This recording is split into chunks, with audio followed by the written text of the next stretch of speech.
20, 14, no, 17. 17. Did we cover air in the system? I think we did. I think I remember talking about a tank and how the PT chart worked. 17.1. Yeah, it was 25. 17.1. All right, so there's no reason point to go over 1 or 2. It's pretty much the same. When you got air in the system, right, we're going to see high head, right, an inefficient system, whether it's a cat tube or not. All right, so I'm going to move on to 2518, restricted hot gas lines. Restricted hot gas line. Will this cause low suction? No. Will this cause high suction? It can. Okay. Will it cause high head? Yes. Absolutely. Will it cause low head? No. All right, so I'm going to tell y'all as always here, we don't have any of those rules. But a restriction in the hot gas line is the only restriction that will cause extreme high pressure. So first of all, what is a hot gas line? When we come out of the compressor, connected to the compressor is the hot gas line. And it goes into the top of the condenser. Now, in a heat pump, it runs through the four-way valve and then out of the four-way valve into the condenser or into the evaporator, depending on what mode we're in. But that's a hot gas line. It carries hot, high temperature, high pressure gas. It never carries any liquid, right? Our compressor doesn't pump liquid. Only hot gas. All right, everybody with me? It only carries hot gas. That's why we call it the hot gas line. Now, a restriction anywhere else in the system, in the liquid line, in the suction line, inside the evaporator, I don't care where, will make the pressure go down. Now you may go, well, Clay, you know, we were going to try to trap the refrigerant. We were going to move this unit and do some work on it. And so we closed the valve to the condenser. That's my liquid line, right? So, hey, my pressure went up. Yeah, it did for a minute. But as the head pressure went up and it started filling up the condenser, what happened to the suction line? If we're not feeding anything to the suction line, it goes down. And our compressors work off of compression ratios. If you've got a 10-to-1 compression ratio, 10 times 0 is 0. Okay? A lot of people mistake when they have a leak in the system and all the refrigerant blows out. They go, hey, compressor's running. It's got a little refrigerant. It's got like 50 pounds. No, it's pumping air. And it's running at the top of its compression ratio and it's overheating. But, so anywhere other than the hot gas line, the pressure will cycle down. How far? Depends on how bad the blockage is. Can nothing get by? Can a little get by? All right. Now the hot gas line, what happens when it has a blockage? The compressor's going to overload. Just a matter of time. 10 seconds, 20 seconds. Yes, sir. You said restriction anywhere, but the hot gas line pressure goes up. Goes down. All goes down. Always. The hot gas line goes up. That's right. It's the only place in the system you can have a restriction that will go up and stay up. It's oversimplification here, but the compressor is pumping out this line and it's blocked before the condenser. It didn't have anywhere to go. Got nowhere to reject it in anything. That's exactly right. Usually it's loud and the pressure comes down quick because the compressor cuts off. Often when you have it, you'll some kind of whistle or something like that. Now this is the weird thing. how do you get a restriction in the hot gas line? I don't know if you got any kids in the neighborhood sticking their fingers in there and get chopped off by the fan, but usually it's because of the fan blade. Somehow the fan blade hits it, dents it, restricts it. I've heard some people claim, like on heat pumps, that it's icicles and stuff that actually jam in there or something. But it's not something you're going to see very often because, it's inside there, it's protected. We're not talking about the liquid line outside. We're talking about from the compressor to the, so it's very hard to get to. Okay, so this is something pretty rare. All right. What else we got here? We'll wind this down. Refrigerant control device leaking. Okay, we can pretty much take this off. This is put in there for refrigeration, right? A lot of refrigeration work is done with the liquid line solenoid or like on, if you've had Brian's heat pump, ice machine class, a lot of them have hot gas bypass to defrost it. And so this is something we just don't have. We just don't have any of these controls on our lines. But obviously, if I have a solenoid of some type and it's supposed to shut it down, if it's not shutting it down and it leaks across it, we're going to have a problem. Okay? Let's look at oil-logged coil. 2520. Now, let's pay attention to this. What will this cause? Low suction and low heat. Can cause low suction and low heat. Now, I think we kind of covered this on one of the earlier, but there's oil in the system.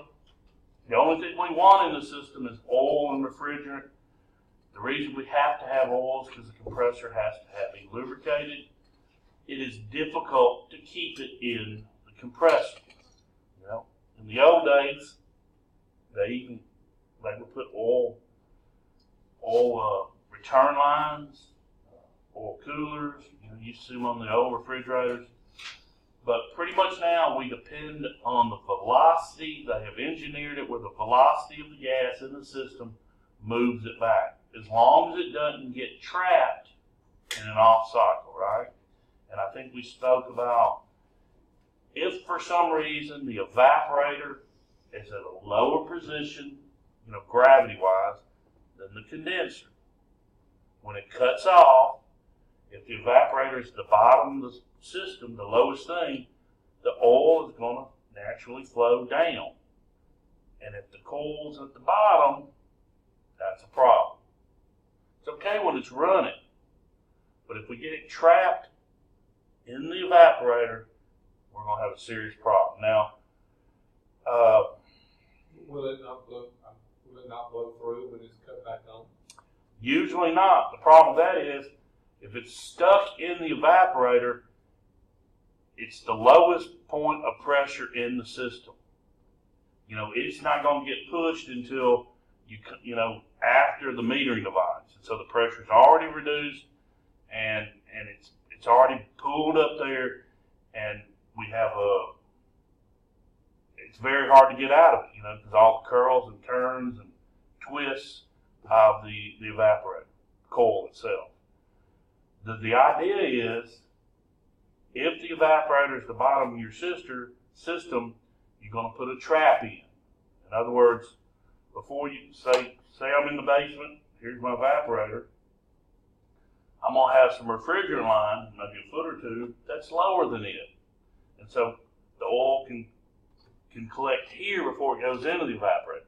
And if it's about to go in the evaporator, flow back.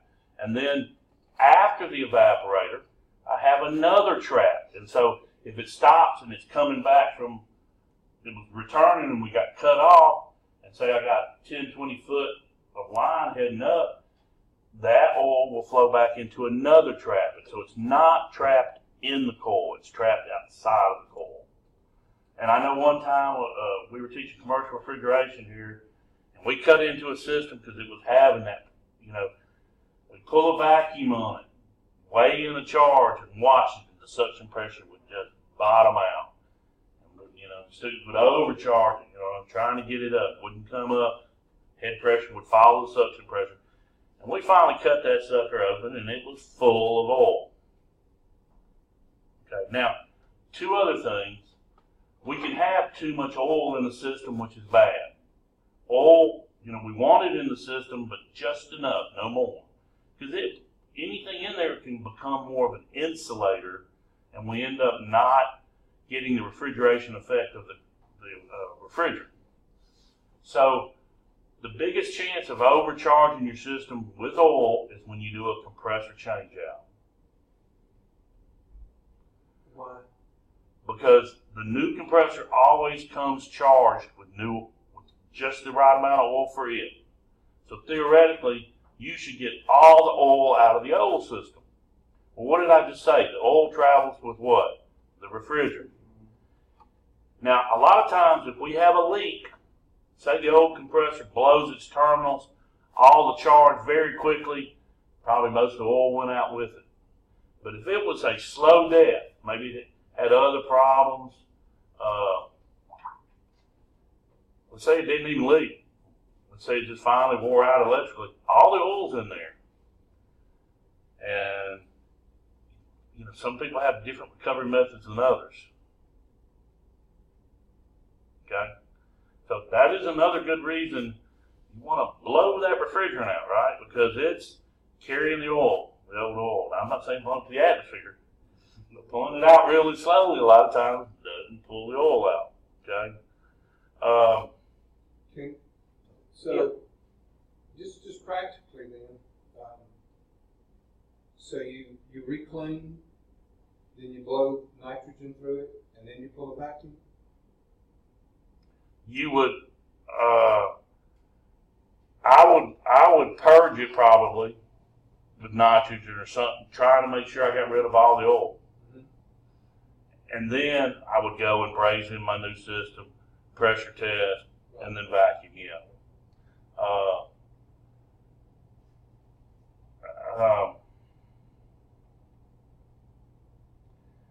Another cause, which probably not going to affect y'all, you know you're not supposed to put used refrigerant in a system, right?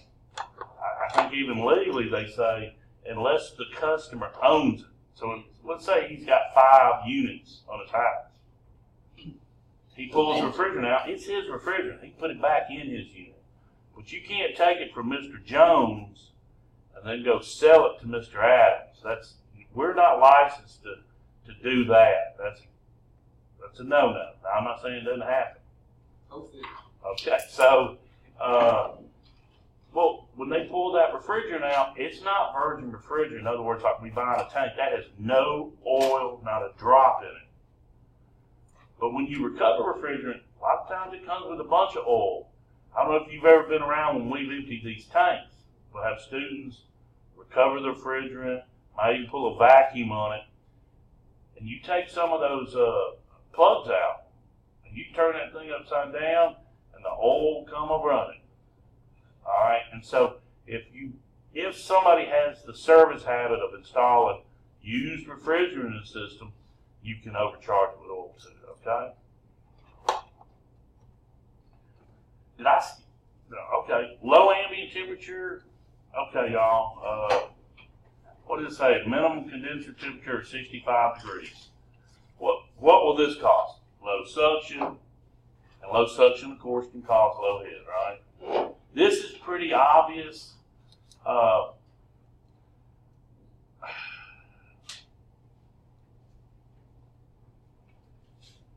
The problem here is the job of the condenser is to turn the refrigerant vapor back to a liquid, right?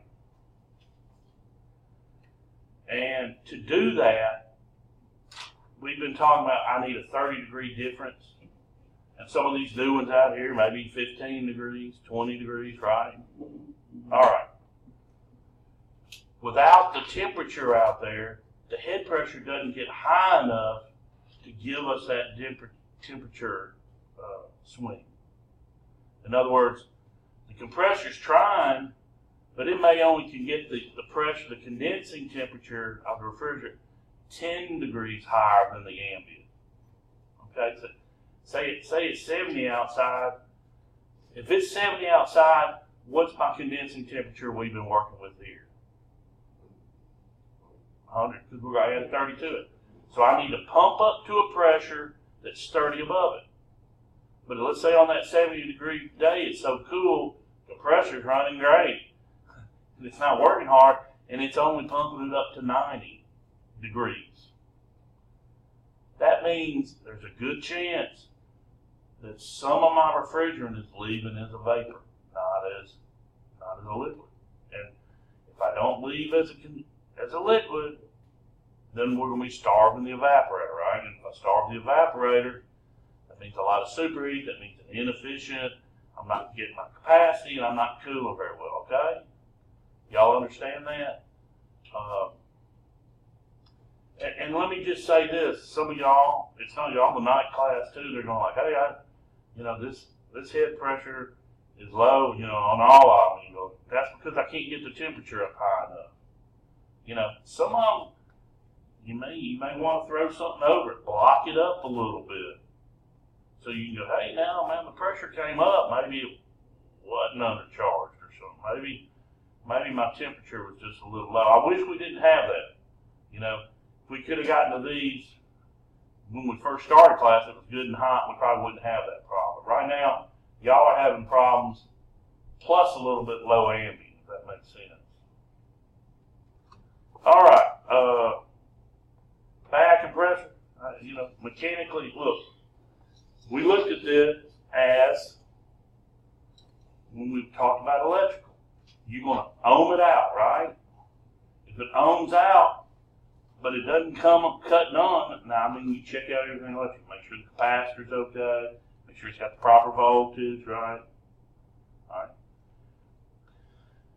But this thing moves, every day, and it can lock up mechanically. So you sitting there checking, hey, I got voltage, hey, I got the right ohms. If it locks up internally, there's just not much you can do.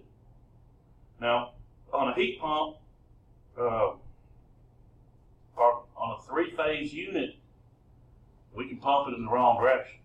Just take the high leg and swap it, and it'll start running backwards. I'm not saying it's going to start, but you can unbind it. All right, and that's no big deal. I've had students hook up 3-phase, and they'll be looking at the pressure, and they're like, this thing ain't working right. Yeah, it's running backwards. Pressure's running backwards. So you can do that, but there's no way to reverse a single-phase PSC motor. About the only thing we can do is most of us carry a kickstart, which is basically an electronic hard start kit. The difference is, first of all, it's super easy to hook up. It's got 2 wires, clips on the current run capacitor. It's got a start capacitor in there, and it's got an electronic relay that pulls it out. It's got an overload in there. But it's generic. You buy one, say, from 1 ton to 5 tons, or 3 tons to 10 tons. That's what it's for. Your unit, what you would theoretically want to do is buy a hard start kit made just for that 3 ton or that 3.5, whatever exactly you got. There's literally thousands of those, different sizes and amps. And so a kickstart will work for all of them, at least temporarily. And so we'll put that on there. That will give it added torque if you're going to break loose and get it spinning again. And if it does, go, okay, great. But you need to go ahead and start warning your customer, like, hey, look, I installed this hard start, this kickstart. This is the problem. This may be a 1-hour fix, or it may work for a month. I can't tell you, but you got a problem. And there's the pressure's not serviceable. It's not like, well, we'll take it in the shop and re-lube it. Okay, so undersized unit. All right, so problem with an undersized unit is The fix is putting in a bigger one or adding another one. So a couple things here. Pressures look great, temperatures look great, superheat's so cool you go to it and you go, hey, there's nothing wrong with this unit, except it's not cooling the space. That's where you want to do a capacity with psychometrics. If this is a 3-ton unit, is it removing 3 tons of coolant? Okay? But, you know, if this thing worked the last 4 summers, it's going to be hard to tell the customer, you know, this unit's too small. You know, they're going to say, you know, last year wasn't too small, the year before, you know.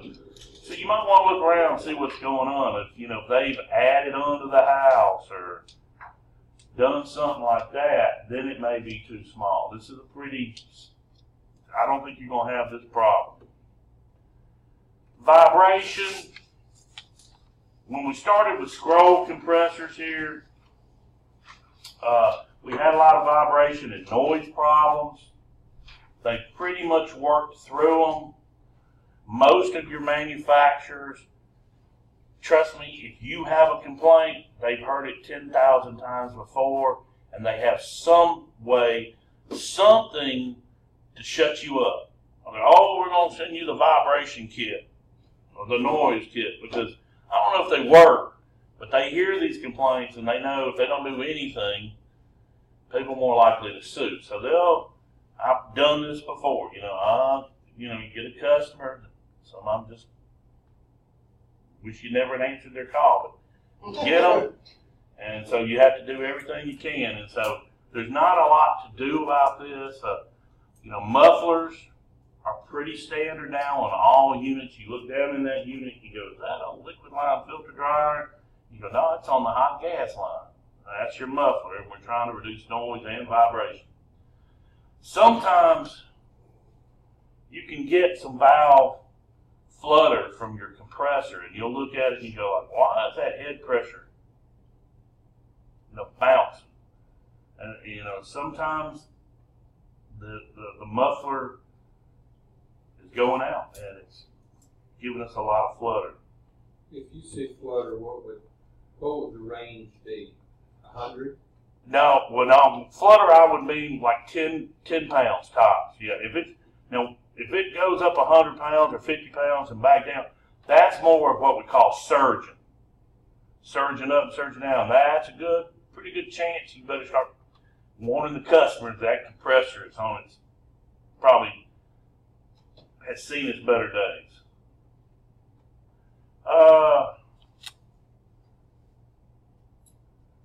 Air and noise, y'all. This was a problem that we don't see near as much now.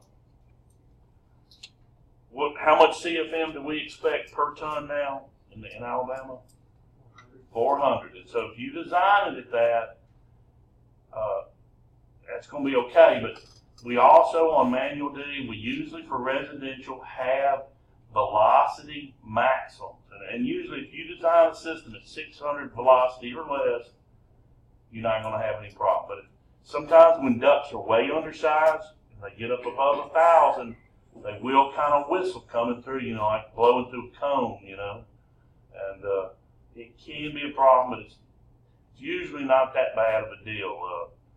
I've been out on some calls where they just had the vent shut down so much that it was just, screaming out of it. And I don't know, I opened up the vent and I'm looking at them like, okay, done there, and let me write out the ticket. And they're going like, no, we're getting too much heat, too much cooling in this room. And you're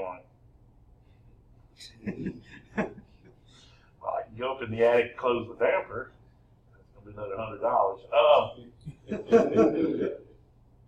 Some of this stuff, customers, I know they're always right. All right, so that about ties that up. I know some of you got to finish your labs. Some of you got to start. Well, I'm not sure superheat will solve all of them, but I would kind of like you to take superheat.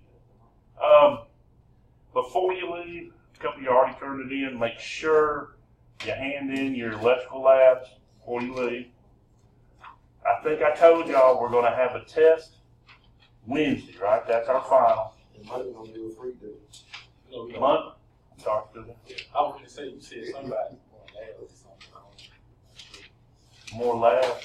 Yeah, Micah or somebody. Yeah, Monday's gonna be a free day. I'm gonna reset 5 more for Monday. And your mechanical labs, that'll be what, 5 and 9, there'll be 14 of those possible. Those will be due when you take your final Wednesday, right? I do want to recommend, I'm sure y'all are in other classes too, they want y'all to do your evals, class evaluations. So when you get a chance, try to get those done. We can do that Monday, still go to it later. Yeah, We did that after we get our grade. Monday's still on fire. Y'all are all sitting on A's. I don't know what y'all are We complaining can about. still